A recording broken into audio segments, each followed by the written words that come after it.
নমস্কার, আমি সুচেতা। চ্যানেল গল্প অবসরে আপনাদের সকলকে স্বাগত।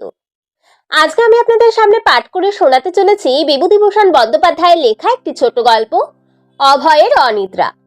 আশা করি গল্পটি আপনাদের ভালো লাগবে। যদি গল্পটি ভালো লাগে অবশ্যই আমার চ্যানেলটিকে সাবস্ক্রাইব করবেন এবং গল্পটিতে একটি লাইক দেবেন। তবে শুরু করা যাক আজকের ছোট গল্প, অভয়ের অনিদ্রা।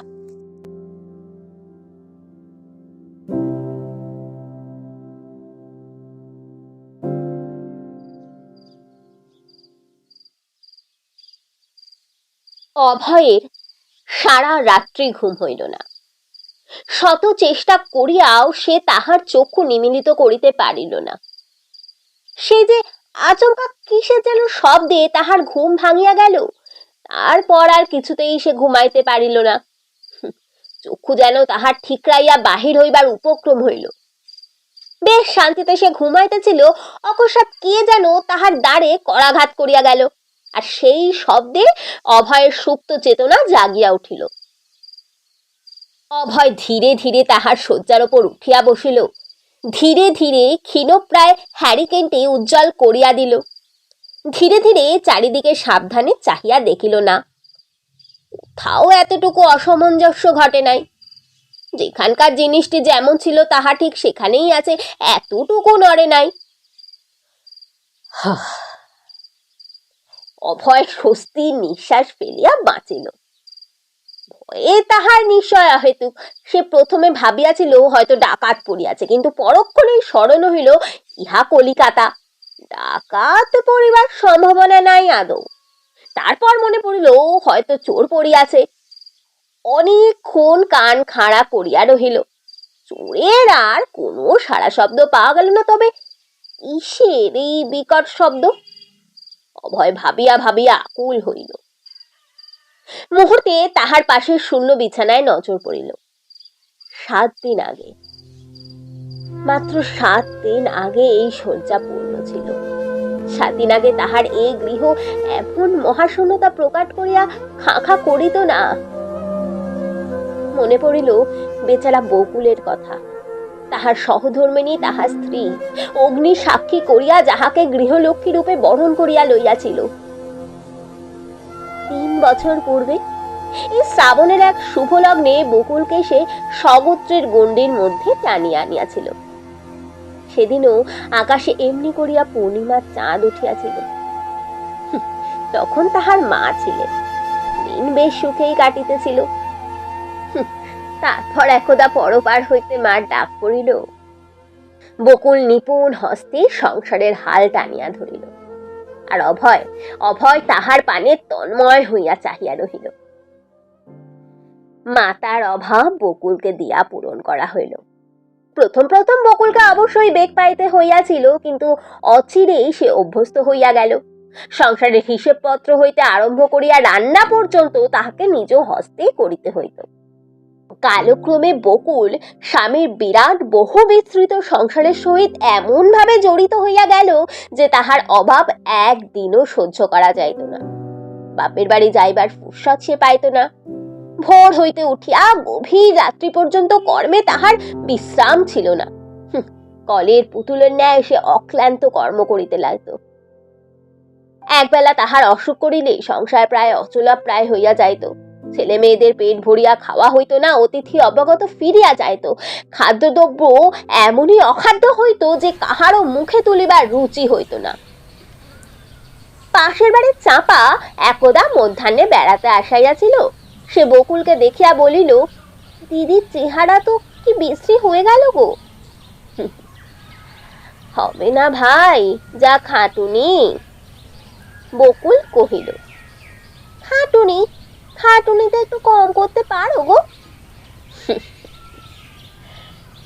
বকুল মৃদু হাসিল। তাহার মুখে প্রশান্তির ছায়াপাত হইল। সে বলিল, খাটুনি কম করব কি করে ভাই? নিজের সংসার, পর তো আর কেউ নয়। এতটুকু যে বিশ্রামের ফুরসত নেই গো। আর যদি জো মামায় নিতে আসে তাহলে তাকে বলবো, একটু বসো, আমার এখন অনেক কাজ বাকি।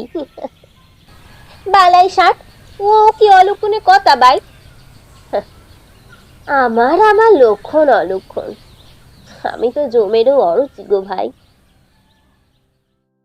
এই হেন বকুলকে পাইয়া অভয়ের বিপর্যস্ত সংসারের মধ্যে বেশ একটা সুশৃঙ্খলা দেখা দিয়াছিল। শুধু তাহাই নয়, অভয় বকুলকে নিঃশব্দে চুপি চুপি নাকি ভালোবাসিয়াও ফেলিয়াছিল। কেননা যে অভয় বন্ধুদের ফেলিয়া একদণ্ড কাটাইতে পারিত না, সেই কিনা বিবাহের পর সম্পূর্ণ বিপরীত প্রকৃতির হইয়া গেল। গৃহকেই সে যথাসর্বস্ব জানিয়া ফেলিল।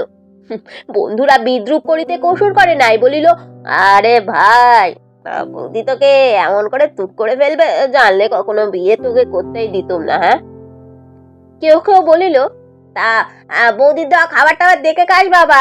হ্যাঁ, কেহ আবার বলিল, তা ভাই কামরূপ কামিকের ভেড়া হয়ে যাস নে যেন।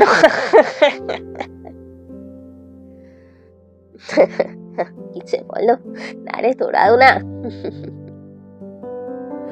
অভয় কেবল হাসিতে লাগলো, কাহারও কথায় সে জবাব দিল না। এমনি করিয়া অভয়ের দিন কাটিতে লাগিল। বন্ধুরা ধীরে ধীরে তাহার নিকট হইতে সরিয়া সরিয়া যাইতে লাগিল। ধীরে ধীরে তাহাকে সকলে বিস্তৃত হইল। অফিসের ছুটি হইলে সন্ধ্যায় বা রবিবারে কেহ তাহার বাড়ি আর তাস পাশা খেলিতে আসিত না। তাহার বহুদিনের বৈঠকখানা অনাদৃত হইয়া পড়িয়া রহিল। সন্ধ্যায় আলো জ্বলিল না, বৈকালে ঝাঁট পড়িল না। অভয় হাঁপ ছাড়িয়া বাঁচিল। বকুল একদিন জিজ্ঞাসা করিল, তা হ্যাঁ গো, ওরা আর তাস খেলতে আসে না কেন? অমন বিলাসিতা করবার সংগতি আর আমার নেই। অভয় মুক্তির হাসি হাসিতে হাসিতে বলিল, না, এতদিনের অভ্যাস। অভ্যাস? আরে অভ্যেস বলে তো সবকিছু করা যায় না। পয়সা চাই, চকচকে পয়সা, তাস চাই, আলো চাই, চা চাই, বিস্কুট চাই। হ্যাঁ, পয়সা দিয়ে তো অমন বন্ধুত্ব কিনতে পারি না বকুল। পয়সা কোত্থেকে আসে? হ্যাঁ, সে কথা কি কোনোদিন চিন্তা করেছো একবারও? আচ্ছা। কথা শেষে অভয় হাহা করিয়া তাহার স্বভাবসুলভ ভঙ্গিতে হাসিতে লাগিল। আমার বিয়ের পর তার এমনি করে জবনিকাপাত করলে আমায় লোকে দুষবে, এটা জানো তো? অর্থাৎ? অর্থাৎ আবার কি? অর্থাৎ লোকে মনে করবে তাদের এই আনন্দ রুদ্ধ হয়েছে আমার এই ষড়যন্ত্রে। তুমিও না? ও, তা তোমায় দুষবে? দুষবে তো তোমার, তা যত খুশি দোষ দিক, তুমি তো আর শুনতে পাচ্ছ না, তাতে আর কোনো ক্ষতি নেই। 2 মাস অভয়ের সহিত ঘর করিয়া বকুল বেশ বুঝিয়াছিল যে তাহার স্বামীর হাত টানটা বেশি আছে, হাতের আঙুল নাকি তার ফাঁক হয় না। বিবাহের পর এই সুযোগে সে বন্ধু বান্ধবকে ফাঁকি দিয়া বসিল। সাবান স্নো কিনিয়া দিতে বলিলে সে হাসিয়া উড়াইয়া দিত। সেকালে দোহাই পাড়িয়া স্ত্রীকে আধুনিকতার বিশেষণে জর্জরিত করিতে কুণ্ঠিত হইত না। সেই হারানো যুগের সোনার দিনের বর্মে নিজেকে আবৃত্তি করিয়া সে আত্মরক্ষা করিত। বকুলের মুখে আর কোনো কথা সরিত না। আর তাহার বলিবাড়ি বা কি থাকিত? তখন তাহার সবেমাত্র বিবাহ হইয়াছে। ধীরে ধীরে দীর্ঘ 3টি বৎসর কোন ফাঁকে কাটিয়া গিয়াছে তাহার হিসাব নাই। অকস্মাৎ একদিন বকুলের সামান্য অসুখের সামান্যভাবেই সূত্রপাত হইল। বুধবার রাত্রি 2টায় সে অভয়কে সহসা ডাকিতে লাগিল। অভয় জিজ্ঞাসা করিল, ব্যাপার কি গো? আমার আমার বড় শীত করছে, জানলা দরজা সব বন্ধ করে দাও। আসলে না, আমার আমার আমার ঘাড়ের ওপর লেপ দাও তো, গায়ের কাপড় দাও, তোষক দাও, গদি দাও, যাতে সব কিছু দাও, সব কিছু দাও। শীত শীত করছে।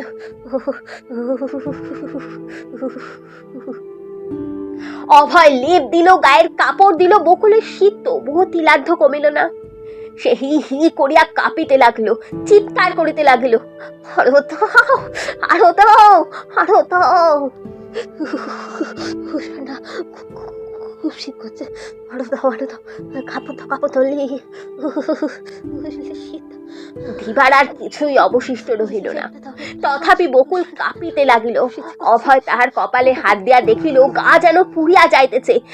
স্ত্রীর এরূপ অবস্থা দেখিয়া সে মাথায় হাত দিয়া বসিল। এখন এই গভীর রাত্রে সে কি করিবে? করিবার তাহার কি বা আছে? সে কি ডাক্তার ডাকিবে? ডাক্তারের কথা স্মরণ হইলে তাহার মনে শিহরণ জাগিল। ডাক্তার কবিরাজ ডাকা তো বিলাসিতার নামান্তর, আর রাত্রে নাকি ডাক্তারের ডবল ভিজিট। না না না না না, এ সামান্য জ্বরে মানুষের কোনো ক্ষতিই হয় না। একবার ভাবিল মাথায় আইস ব্যাগ দিবে বা কপালে জলপট্টি দিবে, কিন্তু কোথায় আইস ব্যাগ আর কোথায় বা ওডিকোলন? এদিকে বকুল চিৎকার করিতে লাগলো, মাথা চলে গেল, পুড়ে গেল।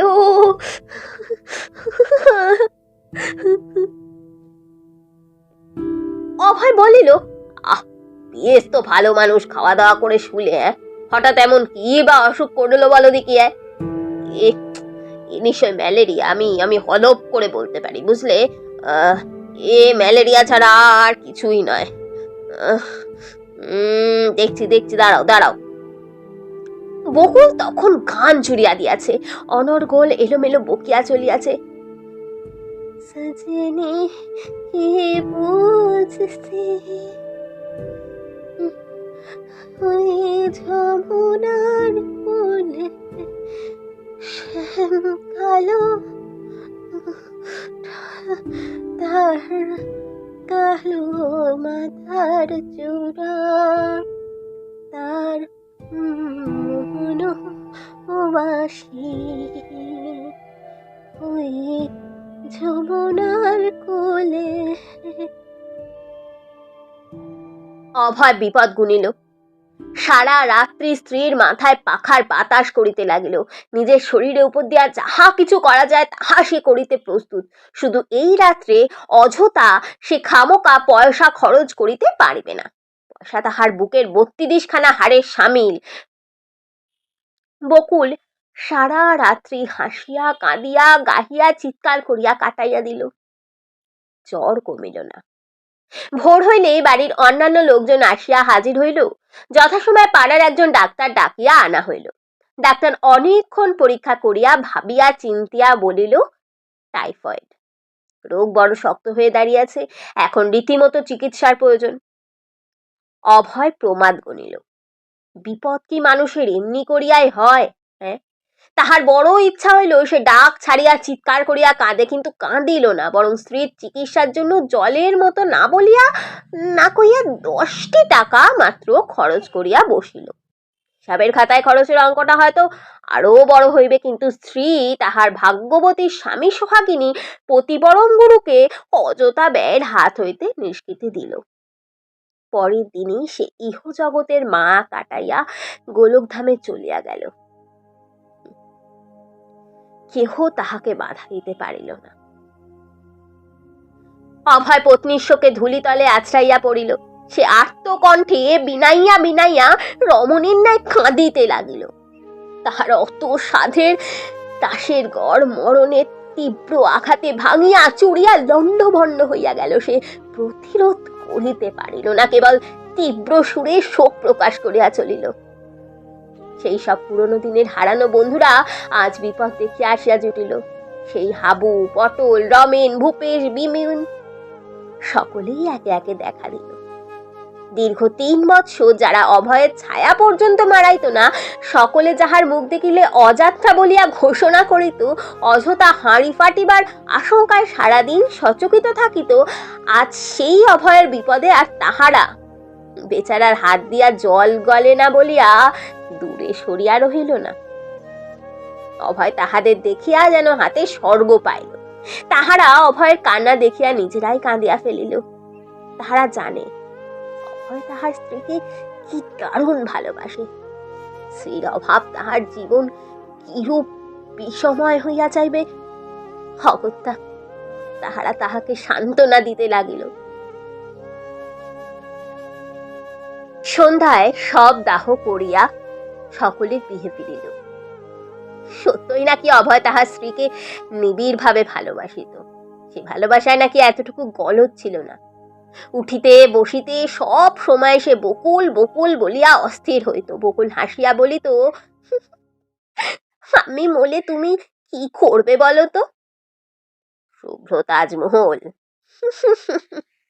ওগো, তোমার দুটি পায়ে পড়ি, তুমি অত খরচা করো না গো। পয়সা করি তো সবই তোমার। তোমার পয়সা তোমার জন্য খরচ করবো, তাতে পায়ে পড়ে বাহাদুরি কেনবার কি এমন আছে গো তোমার? বেশ, মানলুম, সমস্ত পয়সা করি আমার। আমার কলকাতা শহরে 14খানা বাড়ি আর তার মাসিক 28 টাকা ভাড়া। এখন আপাতত দয়া করে আমার জন্য একখানা লালাবাই সাবান এনে দাও দেখিনি। অভয় তাহার স্ত্রীকে প্রবোধ দিল। পাগল নাকি? ফেনা করে 4.5 আনা পয়সা জলে দেবে? না, ও বিলাসিতা, আমাদের এখানে ওসব চলবে না গো। সেই স্ত্রীর মৃত্যু শোকে মুহ্যমান হইয়া অভয় 6 দিন 6 রাত্রি তাহার নিদ্রা ত্যাগ করিল। বন্ধুরা সকলে বিপদ গণিল। এই নিদারুণ শোকাবেগের হাত হইতে কি করিয়া তাহাকে রক্ষা করিবে সকলে সান্ত্বনা দিবার চেষ্টা করিল। প্রিয়জনের মৃত্যুজনিত বিরহে কাতর মানুষটিকে সেই বহুশ্রুত দার্শনিক মতবাদ দিয়া বুঝাইবার হাস্যকর প্রচেষ্টা। সেই মানুষ মরণশীল মৃত ব্যক্তির জন্য শোক প্রকাশ করা নাকি দুর্বলতার লক্ষণ। রাজসী জনকের নির্লিপ্ততার দৃষ্টান্ত সরিষা আনিবার জন্য বুদ্ধের উপদেশ, যুধিষ্ঠিরের প্রতি ধর্মরাজ বকের প্রশ্ন ইত্যাদি ইত্যাদি নানাবিধ কথায় তাহাকে ভুলাইতে চেষ্টা করিল। অভয় তবুও প্রথমটা ভুলে নাই। 6 দিন 6 রাত্রি পর সবে সে পত্নীশোক কিঞ্চিত বিস্মৃত হইয়া সামান্য ঘুমাইয়াছে, ইহেন সময় সেই বিকট শব্দ হইল। অভয় এক দৃষ্টে বকুলের শূন্য শয্যার পানে চাহিয়া রইল। বুকখানার ভিতর হু হু হু করিয়া উঠিল। ডাকাত নয়, তবে চোর হইলে হইতে পারে, কিন্তু চোর বলিয়াও তো বোধ হয়েছে না। তবে কিসের শব্দ? অভয় দরজার একটি গর্ত দিয়া দেখিল ফুটফুটে জ্যোৎস্না, আকাশের মাঝে উজ্জ্বল চাঁদ, সাদা দীপ্তিময়ী তারকা রাশি। অভয় বিছনায় আসিয়া চুপ করিয়া বসিয়া পড়িল। এ কিসের শব্দ? আচমকা মনে পড়িল হয়তো তাহার মৃত স্ত্রীর কীর্তি, হয়তো বেচারি এ জগতের মায়াপাশ ছিন্ন করিয়াও স্বামীকে ভুলিতে পারে নাই, তাই কি নিঃশব্দে রাত্রে স্বামীর সহিত দেখা করিতে আসিয়াছে। তৎক্ষণাৎ তাহার গাঢ় দোল হইয়া শিহরিত হইল। না না, স্ত্রীর এর উৎকট ভালোবাসা সে কিছুতেই গ্রহণ করিতে পারিবে না। ক্রমে ক্রমে তাহার সমস্ত চেতনা লোপ পাইতে লাগিল। বকুলের শূন্য শয্যার পানে চাহিবার সাহস আর তার রহিল না। সমস্ত শোক, দুঃখ, বেদনা ভয়ে ও ভাবনায় রূপান্তরিত হইল। সে কিংকর্তব্য বিমূঢ় হইয়া শয্যার উপর অবশ ভাবে বসিয়া রইল। কি করিবে সে? চিৎকার করিবে না জ্ঞান হারাইয়া ফেলিবে? ভাবিয়া সে কুল কিনারা পাইল না। সে ছেলেবেলায় কত ভৌতিক কাহিনী পড়িয়াছে, আজ কেমন যেন সব ভৌতিক ব্যাপার জীবিত হইয়া উঠিল। সে বন্ধ জানলা দরজার পানে সচেতন চিত্তে এক দৃষ্টে চাহিয়া রইল। কে জানে কোন মুহূর্তে দমকা বাতাসের জানলা দরজাগুলি হুড়মুড় করিয়া খুলিয়া যায়। অকস্মাৎ আবার সেই পূর্বের ন্যায় দ্বারে শব্দ হইল। বাহির হইতে মানুষে যেন দ্বার ঠেলিতেছে। অভয় ছুটিয়া দ্বার প্রান্তে গিয়া সেই ফুটো দিয়া বাহিরে তাকাইল, কিন্তু আশ্চর্য, স্থূল দৃষ্টিতে দেখিল একটি হৃষ্টপুষ্ট ভিটামিনের মাপকাঠির চিহ্নরূপ পাঞ্জাবি ইঁদুর হন হন করিয়া তাহার রুদ্র দ্বারে মাথা খুঁড়িয়া পালাইয়া গেল। বিপুল বিস্ময়ে অভয়ের মুখে কোনো কথা সরিল না, কেবল তৃপ্তির ও প্রশান্তির হাসিয়া খেলিয়া গেল। যা হোক, যদি ডাকাত পড়িত বা চোরই আসিত, কতদিন হইতে সে ভাবিয়াছে গহনাপত্র পয়সা করি অন্যত্র সাবধানে রাখিয়া দেবে, কিন্তু ফুরসত পায় নাই। আজ গুপ্ত স্থান হইতে চাবি বাহির করিয়া সিন্দুক খুলিয়া ফেলিবে, তাহার সবকিছু মজুত আছে কিনা দেখিবে। ধীরে ধীরে সে সিন্ধুক খুলিয়া ফর্দ মিলাইয়া তাহার সম্পত্তি দেখিতে লাগল। ফর্দ মিলাইতে মিলাইতে তাহার তৃষ্ণা পাইয়া গেল। ভাবিল বকুলকে জগ আনিতে বলে, হয়তো বলিত তাহাকে, যদি না তৎক্ষণাৎ মনে পড়িত তাহার মৃত্যুর কথা। না, একটা চাকর ও একটা ঝি না রাখলে চলবে না। বকুল আসিয়া পর্যন্ত সে উহাদের বিদায় করিয়াছিল, কিন্তু আজ তো তাহাদের না হইলে অভয়ের আদৌ চলে না। করিয়াও খাওয়া দাওয়া বাদে তাহাদের জন্য অভয়কে মাসে ওই অন্তত 10টা টাকা ব্যয় করিতে হইবে। বছর শেষে সেই 10টি টাকা আবার 120 টাকায় পরিণত হইবে। বাপরে বাপ! বাৎসরিক মোটা অঙ্কটা দেখিয়া সে শিহরিত হইয়া উঠিল।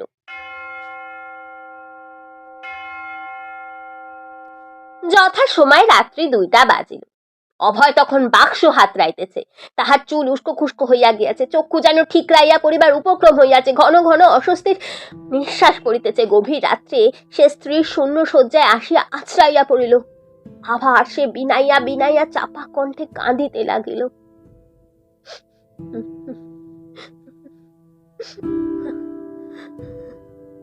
দেওয়ালে টাঙানো স্ত্রীর ফটোখানার দিকে এক দৃষ্টে চাহিয়া রইল। ফটো দেখিয়া বকুলকে চেনা মুশকিল। কোন মানধাতার আমলে ওইখানে তোলা হইয়াছিল কে জানে। তারপর ফটো তুলিবার প্রয়োজন বা সদিচ্ছা তাহার আর হয় নাই। 2টা, 3টা, রাত্রি ধীরে ধীরে কাটিয়া যাইতে লাগিল। অভয়ের চোখে তখনও ঘুম নাই। তখনও সে তাহার দীর্ঘ চুলের মধ্যে অঙ্গুলি চালনা করিয়া কি যেন আকাশ পাতাল ভাবিতে লাগিল। হয়তো সে পত্নী শোকে বিবশ হইয়া গিয়াছে। শয্যা হইতে উঠিয়া অভয় ঘর ময় পায়চারি করিতে লাগিল। খোলা জানলা দিয়া বাহিরে আকাশের পানে চাহিয়া অনিমেষ চাহিয়া রইল। চাঁদ অনেকটা হেলিয়া পড়িয়াছে। তারায় তারায় আকাশ ছাইয়া গিয়েছে। তাহার বুকের ভেতর সহসা হু হু করিয়া উঠিল।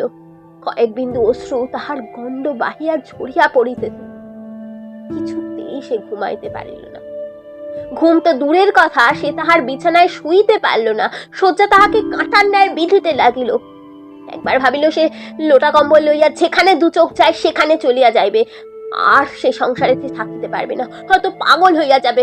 পাগল হইবার তাহার বাকি বাকি আছে। হ্যাঁ, বিপদ যখন আসে তখন তো সে তো আর একা একা চুপি চুপি আসে না। এমন করিয়া অঘটন ঘটিলে সে কি করিয়া বাঁচিবে? আজ সে যে শোক পাইয়াছে, তাহার কাছে তাহার মৃত্যুজনিত শোক সম্পূর্ণ তুচ্ছ। স্ত্রীর শোক সে ভুলিতে পারে, কিন্তু এই শোক তো সে কখনো কোনো কালে ভুলিতে পারবে না। গত 6 দিন 6 রাত্রি এই দারুণ উদ্বেগে কাটিয়াছে। যতটা স্ত্রীর বিরহে না হোক তার বেশি ওই বৎসরে 120 টাকা খরচের ভয়। এই ভয়ে তার 6 দিন 6 রাত্রি ঘুম হয় নাই। বকুল ছিল সংসারে নিতান্ত প্রয়োজনীয়। তাহার মৃত্যুতে সংসারে একেবারে বিপর্যস্ত হইয়া গিয়াছে। কি দিয়া অভয় সংসারকে সুশৃঙ্খলার মধ্যে আনিবে? ভাবিয়া ভাবিয়া অভয় আজ 6 দিন ধরিয়া হদিশ পায় নাই। স্ত্রী মানুষের মরে, অভয়ের তাহাতে কোনো দুঃখ নাই। কিন্তু ওই যে কথায় আছে, ভাগ্যবানের বউ মরে, অভাগার ঘোড়া মরে। তবে স্ত্রীর মৃত্যুর পর অভয় ভাগ্যবান হইল কই? স্ত্রীর মৃত্যুতে তাহার আদৌ দুঃখ নাই। সে তাহার স্ত্রীর গহনার বাক্সটি আবার ফর্দ মিলাইয়া দেখিল। না না না না না না, সে জিনিসটি নাই। অভয়ের চোখ দিয়া হু হু করিয়া জল পড়িতে লাগিল। মানুষ মানুষকে কি এমন করিয়াই ফাঁকি দেয়? লোকসানের পর এমন করিয়া লোকসান হইলে সে কি করিয়া সহ্য করবে? না, এই লোকসান সহিয়া সে কখনো সংসারের মধ্যে পড়িয়া থাকিবে না। গহনার বাক্সটির পানে সে শূন্য দৃষ্টিতে চাহিয়া রইল। স্ত্রীর ব্যবহৃত গহনার সবকিছুই আছে। সবকিছুই সে নিপুণ হস্তে মৃত বকুলের গা হইতে খুলিয়া লইয়াছে। কাশি হইতে তাহার ছোট বোন সেই যে কারুকার্য খচিত কাঁচের চুড়ি চারগাছি পাঠাইয়াছিল, সেগুলিও সে সযত্নে তুলিয়া রাখিয়াছে। সব তুলিয়াছে, কিন্তু ভুল করিয়াছে বকুলের কানের ফুল দুটি খুলিতে। 1 আনা সোনা দিয়া সে দুটি সে গড়াইয়াছিল। চুলের আড়ালে আত্মগোপন করিয়া সে দুটি শবদেহের সহিত গিয়া চিতায় ভস্মীভূত হইয়াছে। সেই কারণেই অভয়ের আজ সারা রাত্রি ঘুম হইল না। স্ত্রীর মৃত্যুতে সে সহ্য করিতে পারে, কিন্তু এই লোকসানের আঘাত সে ভুলিবে কেমন করিয়া? যতবার সে ঘুমাইতে যায় ততবারই ওই ফুল দুটির হিংস্র উজ্জ্বলতা যেন ধকধক করিয়া জ্বলিয়া ওঠে। আর অভয় কিছুতেই ঘুমাইতে পারে না। সারা রাত্রি সে জাগিয়া বসিয়া রহিল। সারা রাত্রি সে কাঁদিয়া কাঁদিয়া আকুল হইল। স্ত্রীর মৃত্যুতে কেন সে ভাগ্যবান হইল না?